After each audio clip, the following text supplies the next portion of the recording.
Welcome back to my channel కృష్ణతో సరదాగా ఛానల్కి స్వాగతం సుస్వాగతం. ఈరోజు మన వీడియోలో ఆవిరి కుడుము చూపించబోతున్నాను. అందుకే ఒక పావు కేజీ గుళ్ళు నానబోసాను నైటు. దాంతోపాటు ఒక టీ గ్లాసు దొడ్డు బియ్యం కూడా, గుళ్ళు దొడ్డు బియ్యం రెండూ కలిపి, మినపగుళ్ళు దొడ్డు బియ్యం కలిపి నానబోసాను నైటు. పొద్దున్నే వాటిని శుభ్రంగా కడుక్కొని మిక్సీ వేసుకోవాలన్నమాట. అది వేసి పిండి ఒక గిన్నెలోకి పోసేద్దాము. ఇప్పుడు పావు కేజీ మినపగుళ్ళు, టీ గ్లాసు రేషన్ బియ్యం అన్నమాట. అలా పిండి ఒక గిన్నెలోకి పోసేసుకుందాము. మెత్తగా గ్రైండ్ చేసుకోవాలి.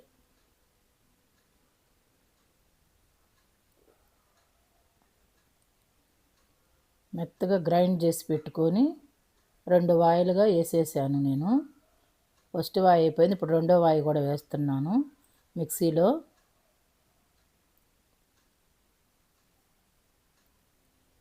ఇవి తినటానికి చాలా బాగుంటాయండి. ఎలా వేస్తానో పాత్రలో మీకు అన్నీ చూపిస్తాను. ఆ పాత్రకు వాటర్ ఎన్ని పోయాలో కూడా మీకు చూపిస్తాను. ఇప్పుడు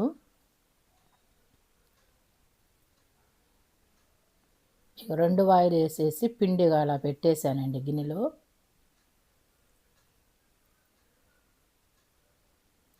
పెట్టేసుకుని ఆ గ్లాస్ చూడండి, ఆ గ్లాస్తో గ్లాసు వాటరు ఆ పాత్రలో, ఆవిరి కుడుము పాత్ర అన్నమాట అది.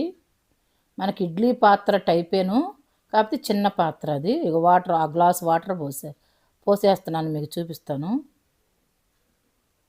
గ్లాసు వాటరు, ఇక వాటర్ దాంట్లో పోసేసాను.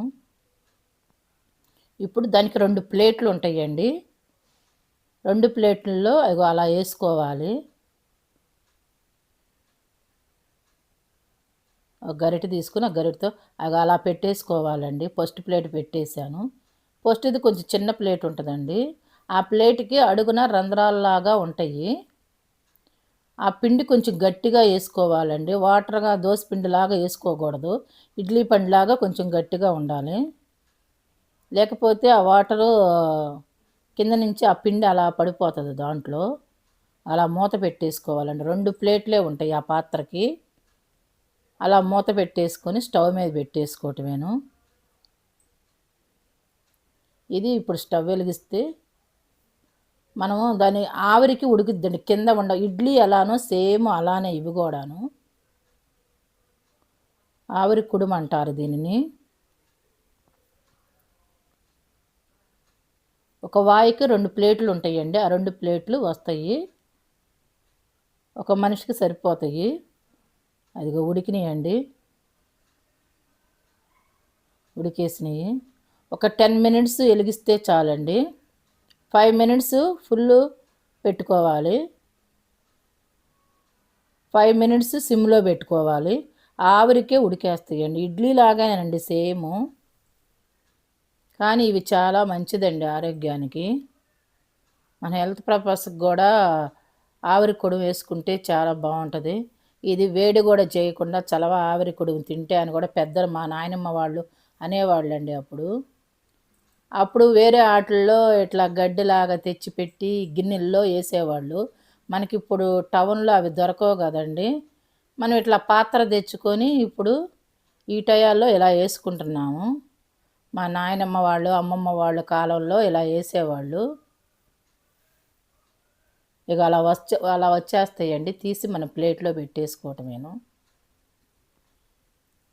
దీనికి చట్నీ అనేం అవసరం లేదండి. చట్నీ కంటే కూడా కారం, మన కూరల్లో వేసుకునే కారము, నెయ్యి ముందు ఆవిరి కుడుము మీద వేసుకుని తర్వాత కారం జల్లుకుని తినటమేనండి. ఇదిగా చట్నీ అంటే మనం ప్రతి ఆటల్లో చట్నీ వేసుకుంటాం కదా, దీని టేస్ట్ కారము నెయ్యేనండి. అవి ఎలా వచ్చినాయో చూడండి. మినప్పప్పు బియ్యం అన్నమాట ఇవి. పావు కేజీ మినప్పప్పు పోసాను, గుళ్ళు పప్పు. ఒక టీ గ్లాస్ వరకు అలా నెయ్యి అలా రాసుకోవాలండి.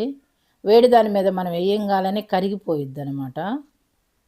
దాని చుట్టూ అలా అప్లై చేసుకోవాలి. నెయ్యిని దాని మీద మనం కారం చల్లుకోవాలన్నమాట. అలా పలసగా. ఇంకా మనకు కొంచెం ఎక్కువ కావాలనుకుంటే ఒక పావు స్పూను ప్లేట్లో పక్కన పెట్టేసుకోవచ్చు. ఇది తింటే చాలా టేస్ట్‌గా ఉంటాయండి. మీరు కూడా ట్రై చేసి చూడండి. బాయ్ అండి.